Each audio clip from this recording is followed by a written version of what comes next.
I've been around a while, as you can tell, looking at my hair and everything else. I got hired right after Bellingham. I got the pleasure of going up there a lot, checking the anomaly digs and all that. So it was very interesting, very sad to be going there and seeing Whatcom Creek, but very important job checking the anomaly digs and all that. That was just as an inspector.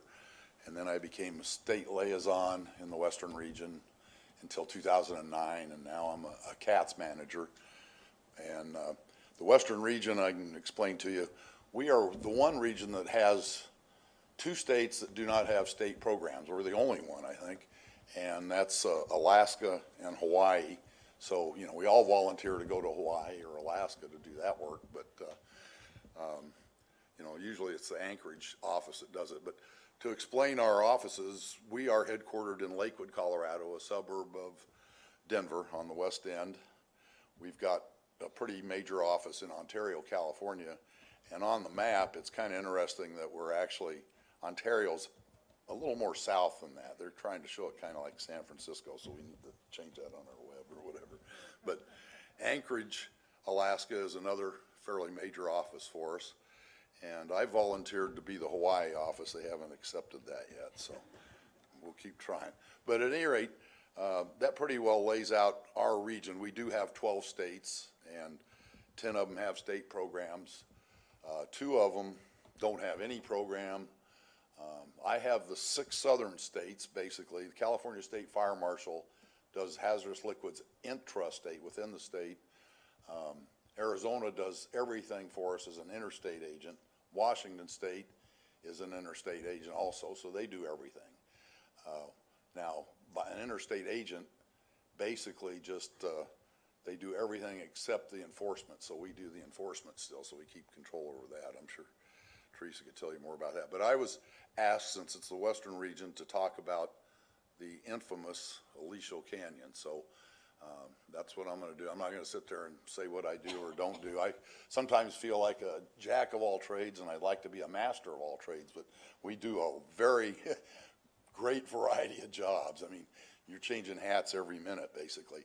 But you're all aware, and it's been discussed here a little bit before, that you know, before and after October 23rd, 2015 was the day of the Aliso Canyon release, and you know, the first thing we get was calls, who regulates this, who does that.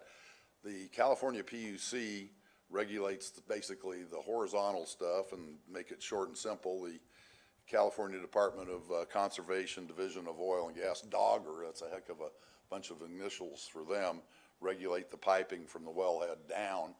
And that was based on, you know, California PUC had a memorandum of agreement, it was called, with DOGGR to do the downhole stuff.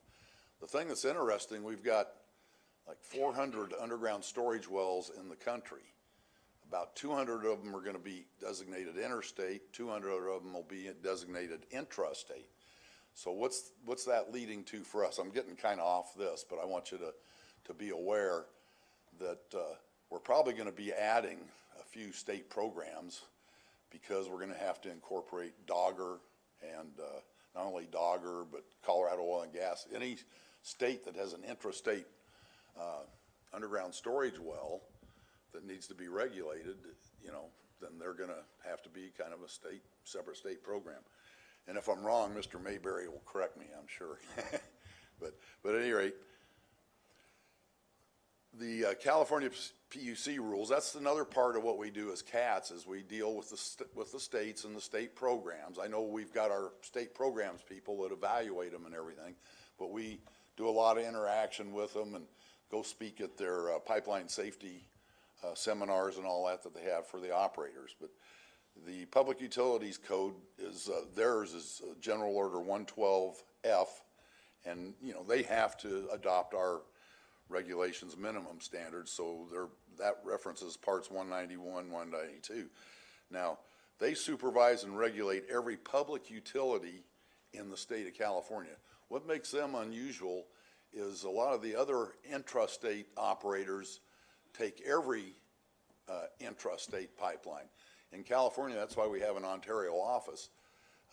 because we do have a fire marshal who do the intrastate liquids. They only do the public utilities. Plus, they have a lot of master meters to do. So they have PG&E and what we call Sempra, San Diego Gas and Electric, and SoCal Gas, of course. So that's where they had Aliso Canyon's under SoCal Gas. Doggers rules, you know, we're learning more and more about that. We've got, you know, California has the laws for conservation of oil, gas, and geothermal resources. So they actually even have geothermal resource wells out there. And they have a code of regulations. That's their title and division. They have emergency regulation orders. Of course, the Dogger ended up issuing a couple of those. Just to give you an idea of the gas storage fields in California, wouldn't you know which one leaked? The one that had the most BCFs or billion cubic feet. Good old Aliso Canyon. You can see the years that they were established. You had 1941, that's a pretty old one, La Goleta. 42, Playa del Rey. Those were probably established, you know, during the war and for the war and all that. 1973, Aliso Canyon, 86 billion cubic feet. The next closest one to it's McDonald Island, 82 billion cubic feet. But you can see how much working gas is stored just in California alone. 385.4 billion cubic feet is the capacity there.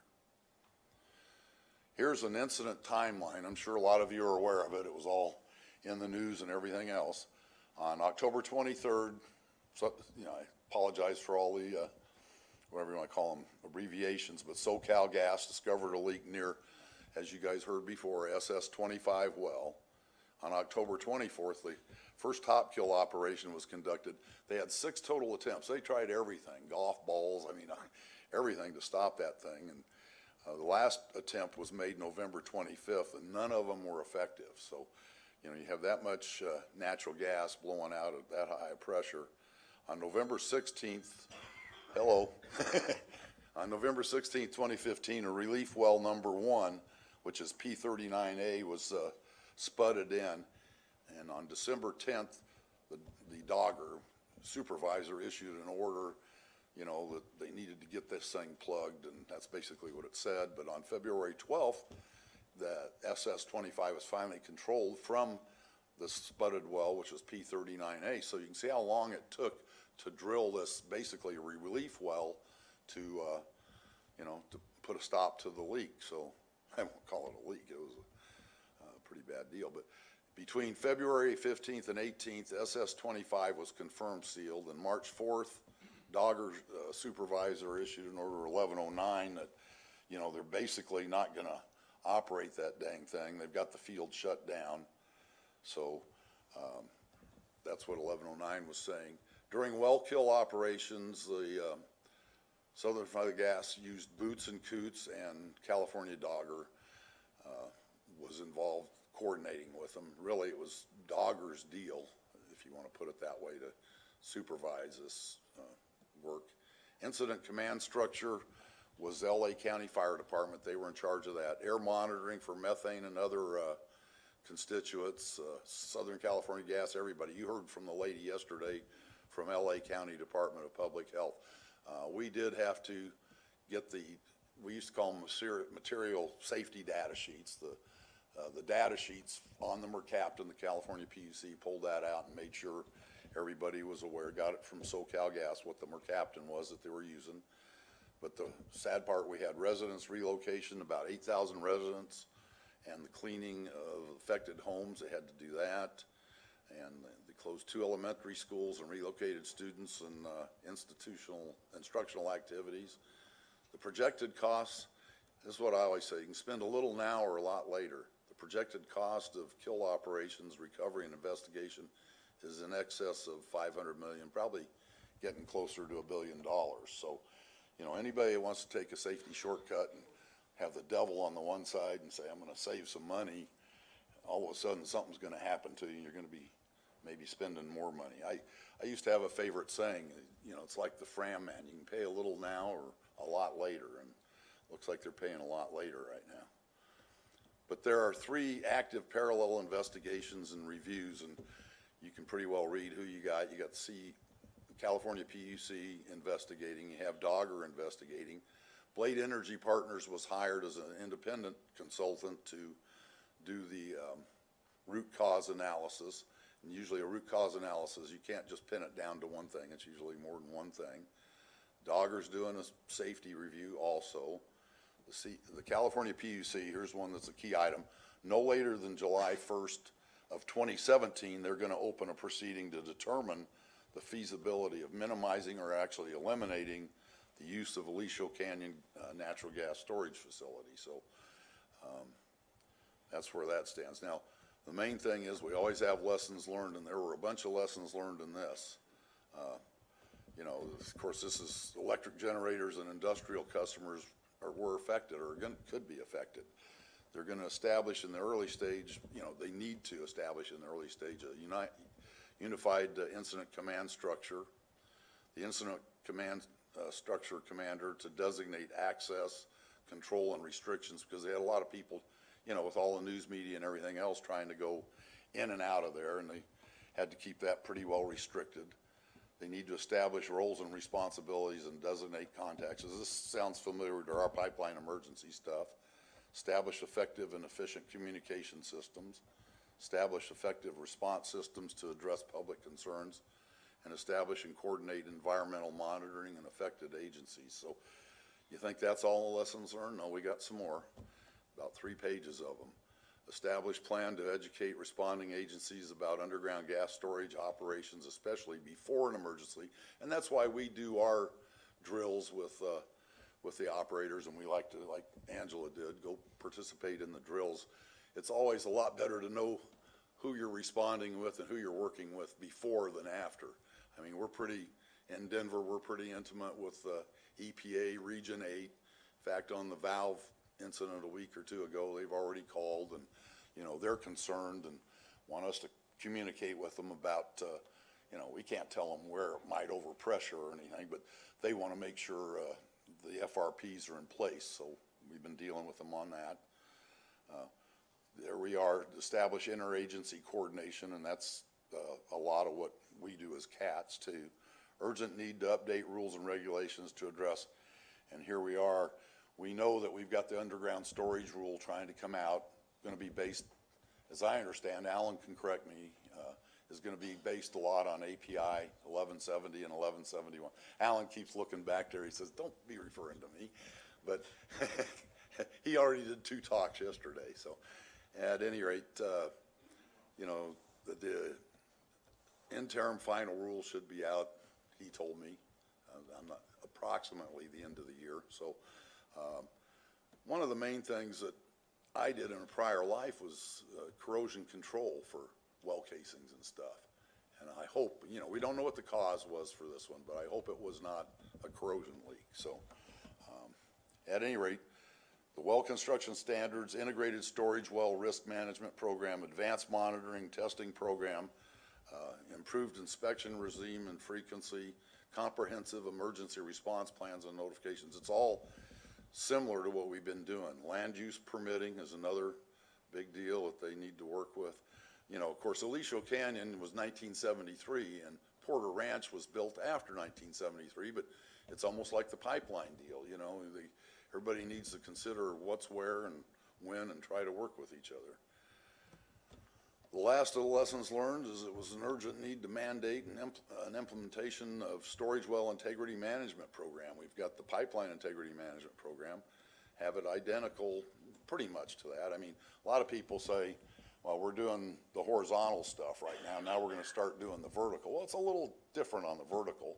You know, it's almost like a double wall pipe. You've got the casing and the tubing, and you got a surface casing. Some places you got 3 different pipes in the ground right at the top. But threats and hazard identification, risk analysis and prioritization, remediation and implementation of P&M measures, continual well integrity evaluation, reassessment of threats. Sounds kind of like the TRIMP, doesn't it? Limiting injection and withdrawal through production tubing only. See, this was allowed to happen between, you got the production tubing and you have the casing, and they could use both, the annulus between the tubing and the tubing. Now they're talking about just letting them go through the production tubing, the production string on injection and withdrawal through casing annulus. So that, I think, is my part of the story, so we'll go to Ian. We've hired a few Irish guys. Dave Mulligan's my other half on the northern half, and I tease now we're becoming an Irish group because we got Dave Mulligan, we've got Ian, and you got Sean, and we got Kelly, James Kelly, yeah. He's sort of half Irish. Half Irish, okay. But at any rate, you know, it's just interesting. It's a good group to work with, and I appreciate working with them. I also like working with the region, so, you know, we get to do a little of both, and I kind of like it. So if I didn't like the job, I wouldn't do it. That's all I'll say. Thank you guys very much.